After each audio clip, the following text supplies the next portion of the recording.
കൊല്ലം കരുനാഗപ്പള്ളിയിൽ ഗുണ്ടാ നേതാവിനെ വീട് കയറി വെട്ടിക്കൊലപ്പെടുത്തിയ കേസിൽ എഫ്ഐആർ വിശദാംശങ്ങൾ 24-ന് സന്തോഷിനെ കൊല്ലണമെന്ന ഉദ്ദേശ്യത്തോടു കൂടിയാണ് ആക്രമിച്ചതെന്നാണ് എഫ്ഐആറിൽ ചൂണ്ടിക്കാട്ടുന്നത്. അക്രമി സംഘത്തിൽ 4 പേർ എന്നും പോലീസ് പറയുന്നു.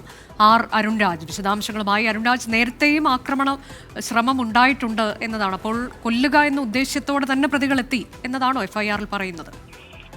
അനുജ, തീർച്ചയായും നേരത്തെ തന്നെ സന്തോഷിനെ ഈ വയനകം അക്രമി സംഘം കൊലപ്പെടുത്താൻ സാധ്യതയുണ്ടെന്ന രഹസ്യവിവരം പോലീസിന് ലഭിച്ചിരുന്നു. പോലീസ് ഇതുമായി ബന്ധപ്പെട്ട് പോലീസിന്റെ രഹസ്യാന്വേഷണ വിഭാഗം റിപ്പോർട്ടടക്കം നൽകിയതാണ്.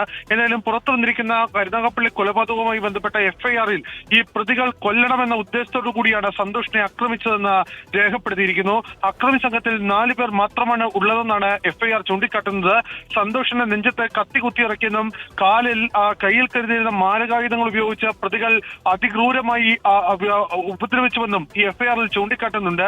ഈ സന്തോഷ് ജീവിതത്തിലേക്ക് മടങ്ങി വന്നാൽ പോലും ജീവനോടെ മടങ്ങി വന്നാൽ പോലും ജീവിതത്തിലേക്ക് അല്ലെങ്കിൽ എഴുന്നേറ്റ് നടക്കാൻ കഴിയാതിരിക്കുന്ന തരത്തിലുള്ള അക്രമങ്ങൾ ഈ പ്രതിയുടെ ഭാഗത്തുനിന്ന് ഉണ്ടായി എന്നുള്ളതാണ് ഇതിൽ സൂചിപ്പിക്കുന്നത്. മറ്റൊന്ന്, ഈ നെഞ്ചിൽ കത്തി കുത്തിയിറക്കിയതും അതുപോലെ തന്നെ അവിടെ ആക്രോശിച്ച് ഉച്ചത്തിൽ ഇതുമായി ബന്ധപ്പെട്ട് അസഭ്യമടക്കം വിളിച്ചുവെന്നും എഫ്ഐആർ ചൂണ്ടിക്കാട്ടുന്നുണ്ട്.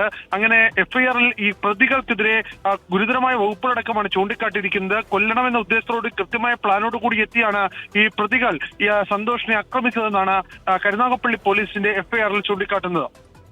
അരുൺരാജ്, മറ്റൊരു ആക്രമണ ശ്രമം കൂടി ഈ സംഭവത്തിന് ശേഷം ഉണ്ടായല്ലോ. ഇതേ പ്രതികൾ തന്നെയാണോ എന്നതാണോ? അനുജ, കരുനാഗപ്പള്ളി കൊലപാതക കേസിലും വവ്വാക്കാവിലെ കൊലപാതക ശ്രമക്കേസിലും ഒരേ പ്രതികൾ തന്നെയാണെന്ന് പോലീസ് ഉറപ്പിക്കുന്നുണ്ട്. വയനക സംഘം എന്നറിയപ്പെടുന്ന കൊട്ടേഷൻ സംഘമാണ് ഇതുമായി ബന്ധപ്പെട്ട് പ്രവർത്തിച്ചിട്ടുള്ളത്. ഈ അനീറുമായി ഈ വവ്വാക്കാവിൽ ഇവരുടെ അക്രമത്തിനിരയായ അനീറുമായി ഈ സംഘത്തിന് നേരത്തെ തന്നെ വ്യക്തിപരമായ വിരോധങ്ങളടക്കം ഉണ്ടായിരുന്നു. ഈ സംഘത്തിൽ ഒരാളുടെ വീട് കത്തിച്ച കേസിലെ പ്രതി കൂടിയാണ് ഈ അനീർ. അതുകൊണ്ട് തന്നെ ആ വൈരാഗ്യമടക്കം നിലനിന്നിരുന്നു എന്നുള്ളതാണ് ഈ എഫ്ഐആറിൽ ചൂണ്ടിക്കാട്ടുന്നത്. അതുകൂടി ഈ അനീറിനെ ആക്രമിക്കാൻ കാരണമായി എന്നുള്ള വിവരം കൂടി പുറത്തേക്ക് വരുന്നുണ്ട്. അനീറിന്റെ മൊഴി ഇപ്പോൾ വണ്ടാനം മെഡിക്കൽ കോളേജിൽ പോലീസ് ഉദ്യോഗസ്ഥർ രേഖപ്പെടുത്തിക്കൊണ്ടിരിക്കുകയാണ്. ഈ അനീർ പറയുന്നതനുസരിച്ചാണെങ്കിൽ ഈ വയനകം സംഘത്തിലെ പ്രധാനിയായ അലുവ അബ്ദുൽ എന്ന അറിയപ്പെടുന്നയാളാണ് തന്നെ വെട്ടിയത് എന്നുള്ളതാണ് അനീറിന്റെ മൊഴിയിൽ സൂചിപ്പിച്ചിരിക്കുന്നത്.